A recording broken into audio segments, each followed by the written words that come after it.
สบายดีพี่น้องสบายดีพี่น้องเบิดสุขุสุคนเนาะวันนี้เฮาก็สิไปโรงหมอพี่น้องโรงพยาบาลเนาะว่าสำบายพี่น้องเจ็บคอแล้วก็ปวดหัวจังหน่อยเฮาสิรีวิวแต่บ้านนั้นหน้าบ่อหรือว่าบ้านเมียไปหาน้องแต่เนาะหรือว่าโน่นสว่างเฮาเดี๋ยวก็จะไปหาหมอเลยทางผ่านพอดีพี่น้อง สวัสดีพี่น้องมันสิพาบ่าวฟังซ้ายไปหาหมอพี่น้องเพิ่นบ่สบายไปสวย ไป เจ็บคอพี่น้องบ่สบายก็ปวดหัวนิดหน่อย บ่อยากดำนาบ่ดำนาลายบ่ ดำนาลายแล้วเป็นไข่วะจักไปพี่น้อง กำลังเดินทางพี่น้อง แหล่ย่อหันกาย แม่และ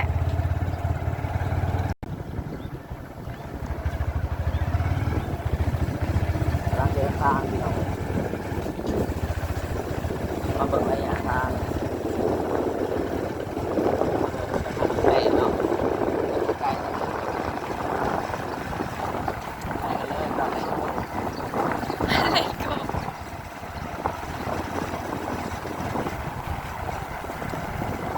มันน่ะบอกว่าดำนาแล้วจนเบิด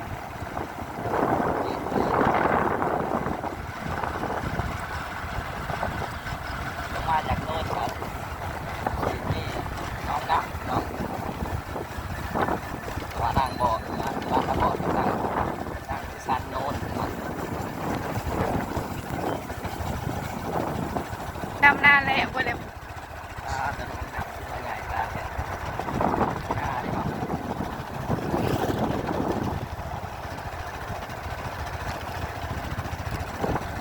เขียวเลยเนาะเนี่ย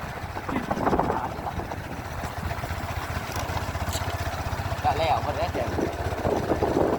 ยังกับบ่หลายเนาะ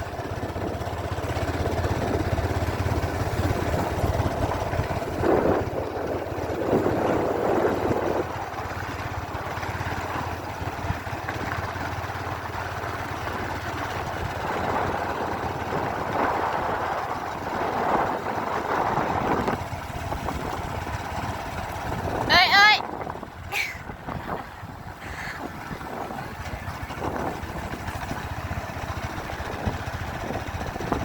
ก็อันตรายเนาะลูกของตายเถื่อนครับ ชื่อเลยลูก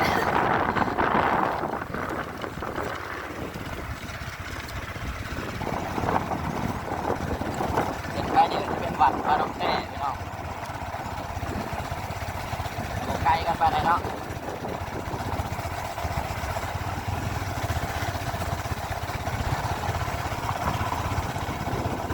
นี่หอดแย่วัดนกแท้เลยพี่น้องบริใกล้มาได้พี่น้องไปวัดเป็นบ้านแท้ เอาแววกับแจ้ ท่าน ไปหน้าบ่าวฟังซ้ายพี่น้อง อะไรเกิดเรื่องของพี่น้องคนแก้วกระแจเพื่อนอยู่หน้าบอกเป็นหมอต้องแก้วต้องมีใบสมนุษย์ตัวเป็นหมอเป็นคือ ทางก็เป็นคุ้มพี่น้องเอ้ยอยากสะเนื่อนตึก เพราะว่าคุณหมอให้คือไปลงหมอจะได้แม่นลงพยาบาลจะได้แม่นคือไปสำเนาตัวไปเนาะกุญแจเพื่อนอยู่หน้าน้ำท่านแม่ต้องออกไปเอากุญแจเพื่อนน้ำท่านแม่กัน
ปลา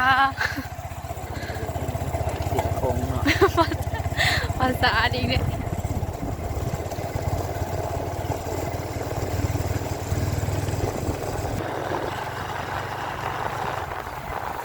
อันนี้เป็นโรงเรียนเนาะเพื่อนสาวจ่อยเลยใส่ พูด เรียน ลู มาก ตั้ โรง ง แต่ เรียนข้างหล่างโรงเรียน เริ่มก็ อ่ะ ทางเหนือผม อ่ะ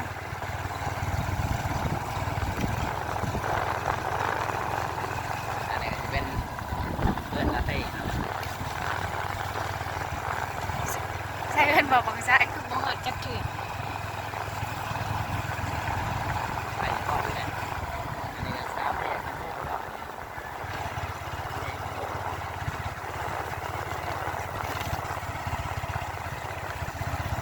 ไม่ได้หอดเพื่อนมาบังสายผมเรือมหน้าบอกไปนอนและขาดแค่ลุงหนูไปก็จะเป็นเพื่อนบ่าวบอยเนาะลุงหนูไปทาง เพื่อนบอกบางสายพี่น้อง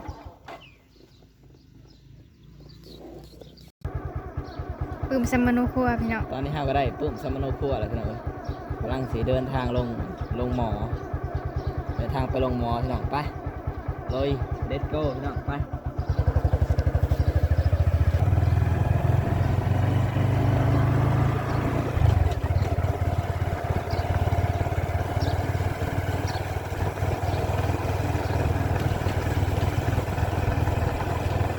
ข้างหน้าห้าเนี่ยก็จะเป็นเนี่ยเพื่อนบ่าวบอยเนาะพี่น้อง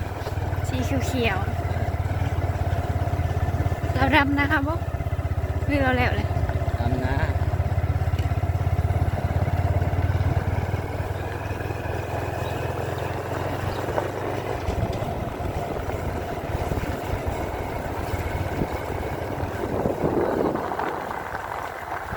หน้าบอกบอยนะเราจ้างบอกคือคนหลาย ใส่ปาก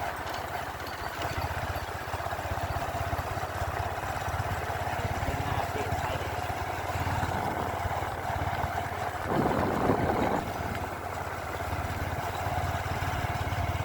ตัวยังมีเปิด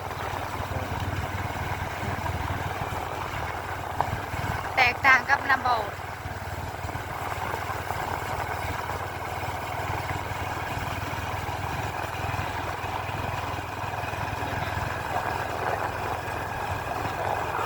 ของ ถ้ากระดินสุ่มซื่อๆ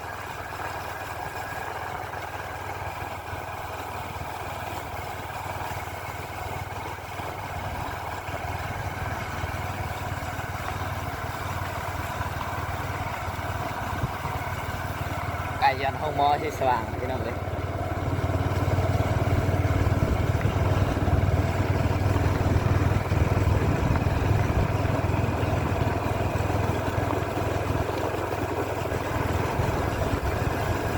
หมดแล้ว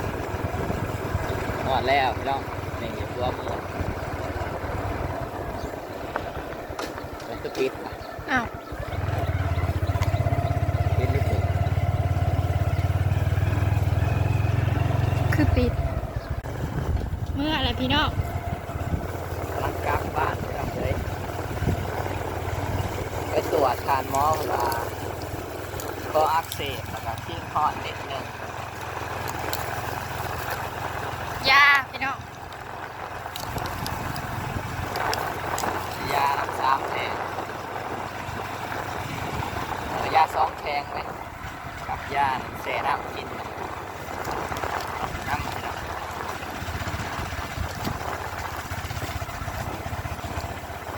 เจ๊ใส่เด็กดำหน้าวะ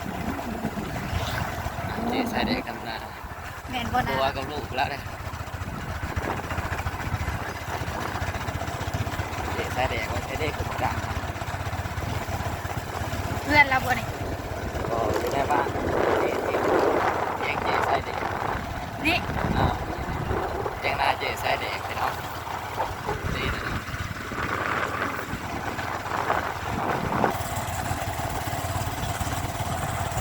เจ๊มาบัวแล้วกับหน้า บาบอยได้ยืน เย้ยเย้ย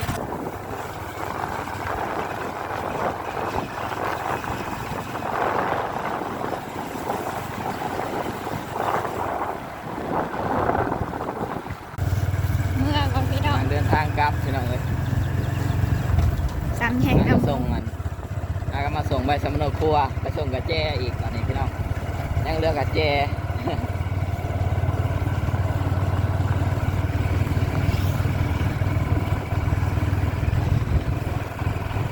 ใช้ย่างอยู่นะไปอีกไปใช้ย่าง ไป ไปยิงกับพวก เอาห้องเย็นบ่ได้ผักเนาะ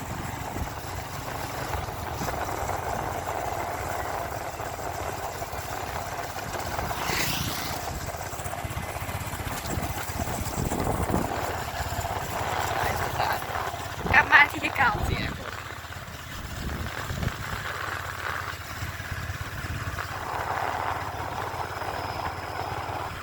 ที่เก่าไปเลยน้องแท้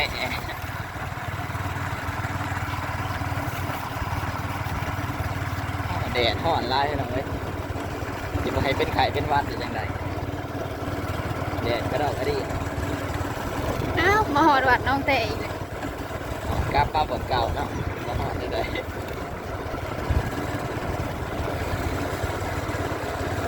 กลับมาที่เดิมที่น้องเอ๋ยที่เพิ่งไปส่งกับแจท่านแม่ มีแต่ขี่รถบ่ได้ดำดอกนะ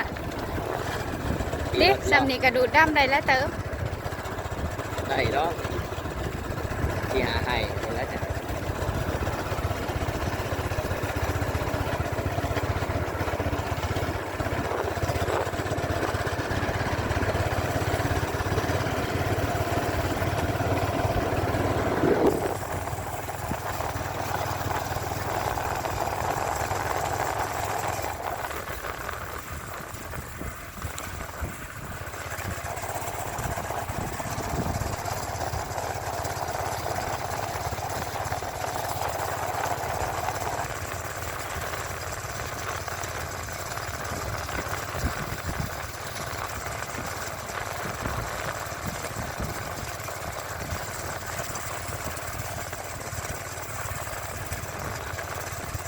เอาหน้าท่านแม่เราเป็นโลกา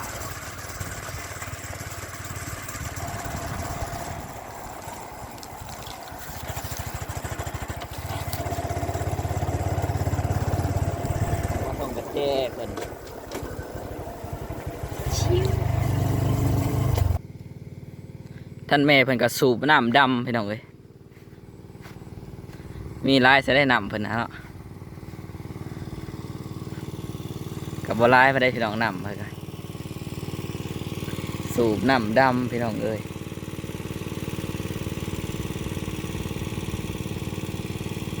ได้อยู่ดอกสิหาให้2-3ให้เนาะพี่น้อง2-3ให้ได้อยู่ดอกฝนบ่แห้งพี่น้องฝนโลกาอยู่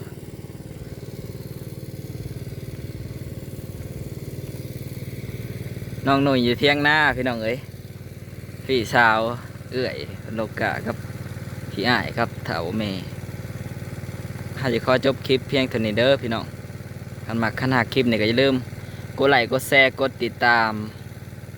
ขอบคุณทุกท่านเด้อที่เข้ามารับชมสำนี้เด้อพี่น้องพบกันใหม่คลิปหน้าพี่น้องเอ้ย